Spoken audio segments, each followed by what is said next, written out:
équivalence glucidique pour régime diabétique.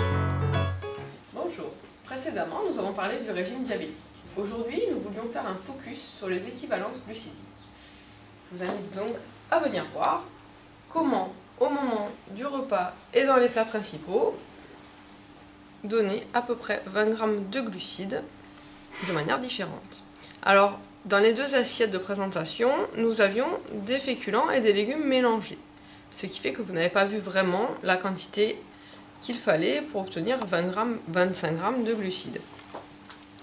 Alors là, c'était pommes de terre, légumes, ici riz, carottes. Voilà à peu près, au niveau des pâtes, ça fait 3 cuillères à soupe de pâtes cuites, ou à peu près une grosse pomme de terre ou 2 petites. Et au niveau des légumes secs, par contre, les quantités sont un petit peu plus importantes, parce qu'ils sont un petit peu moins riches en glucides. Donc voilà, sur les 3 plats, vous voyez à peu près les quantités pour obtenir 25 g de glucides, c'est ce qu'il faut au niveau du plat. Au niveau des fruits, maintenant, nous avons en équivalence une pomme avec 2 mandarines. Le kiwi est quand même petit, il en faudrait 2 comme les mandarines pour faire l'équivalent de la pomme.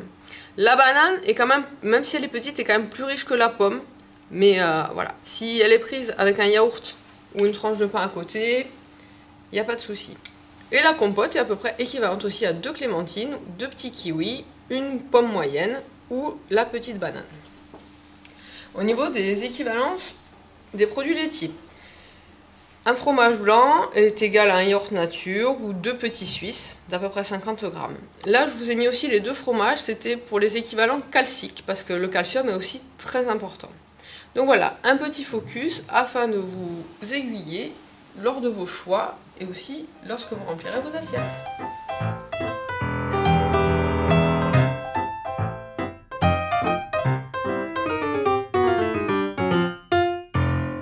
À bientôt pour une prochaine vidéo.